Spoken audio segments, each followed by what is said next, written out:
এখন আমরা 5 নম্বর এপিসোডে আছি। এই সিরিজের প্রতিটি এপিসোড আমাদের পরবর্তী এপিসোড দেখতে বাধ্য করে দেয়। গত এপিসোডে আমরা দেখেছিলাম জয়ের কলিগ, যার নাম মলিবেদ, তার দেওয়া তদন্তের ফাইলটি এই কেসকে আরো সহজ করে দিবে, কিন্তু তাকেও গত পর্বে মেরে ফেলা হলো।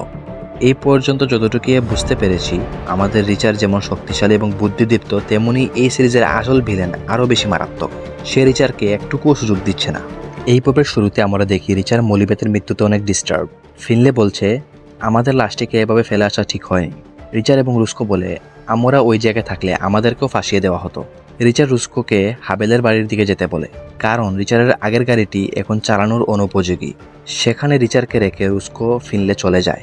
গাড়ি নিয়ে রিচার যখন রুস্কোর কাছে আসে, সে দেখতে পায় রুস্কোর গাড়িতে কে যেন শয়তানি করে রং করে দিয়েছে।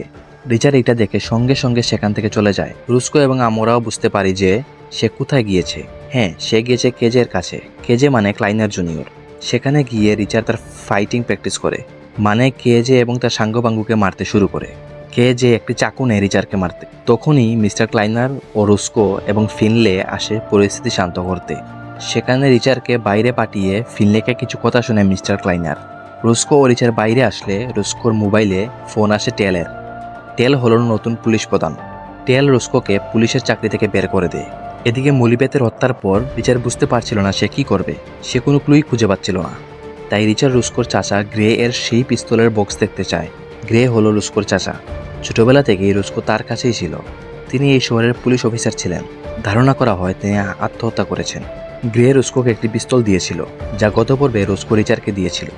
রিচার সেই বক্সটি ভালোভাবে দেখে এবং তার কিছু স্পেশাল টেকনিক অ্যাপ্লাই করে একটি চাবি বের করে। রিচার জানতে চায় রুস্কোর কাছে তার চাচার কি কোনো সন্দুক আছে। রুস্কো বলে, আমার জানা মতো তেমন কোনো সন্দুক নেই।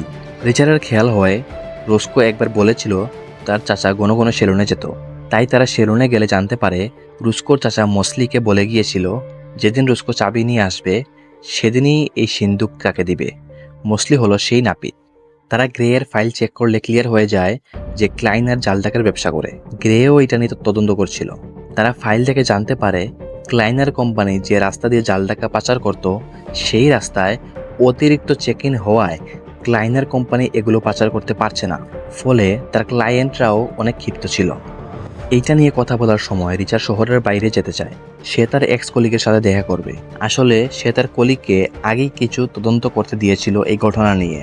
রিচার যায় তার কলিগের সাথে দেখা করতে। রিচারের কলিগের নাম নেগলি। সেখানে গেলে রিচার জানতে পারে রিচারের ভাইয়ের নোটের যে 3 জনের নাম্বার ছিল, তার 2 জন হলো প্রফেসর আর একজন হলো ইপিআই এজেন্ট। সেই ইপিআই এজেন্টকে কয়েকদিন আগে মারা হয়েছে, কিন্তু এফবিআই জানিয়েছে একটি চোর তার বাসায় চুরি করতে গিয়ে তাকে মেরে ফেলেছে, যা নেগলির কাছে অযৌক্তিক লাগে।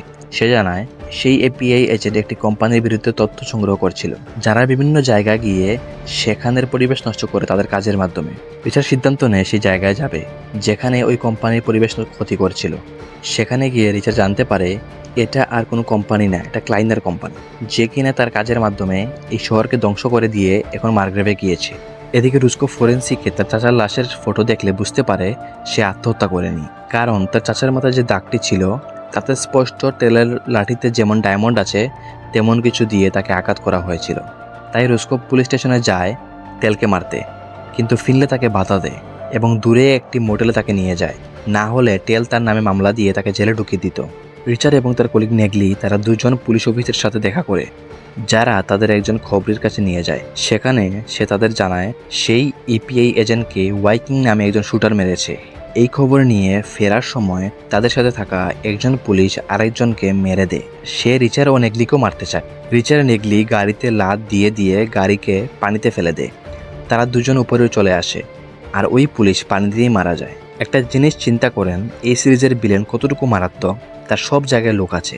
রিচার নেগলি কাপড় চেঞ্জ করে আলাদা হয়ে যায়। রিচার মার্গ্রেভে ফিরবে আর নেগলি ওয়াইকিং এর নামে তথ্য বের করবে। অন্য সিনে আমরা দেখি ফিনলে এসেছে ক্লাইনার অফিসে, যাতে ক্লাইনারকে গ্রেফতার করার কিছু তথ্য এবং প্রমাণ পাওয়া যায়। কিন্তু এখানে ফিনলে যা দেখে তা দেখার জন্য আমরা প্রস্তুত ছিলাম না। আমরা এখন পর্যন্ত যাকে ভিলেন ভাবছিলাম তাকেই কে যেন মেরে দিয়েছে। তার মানে এই ষড়যন্ত্রের পিছে অনেক বড় কারোর হাত আছে। এখানেই এই পর্বের শেষ। কি ভেবেছিলাম আর কি হলো? তাহলে আসল ভিলেন কে? দেখতে আমাদের সাথেই থাকুন। ধন্যবাদ।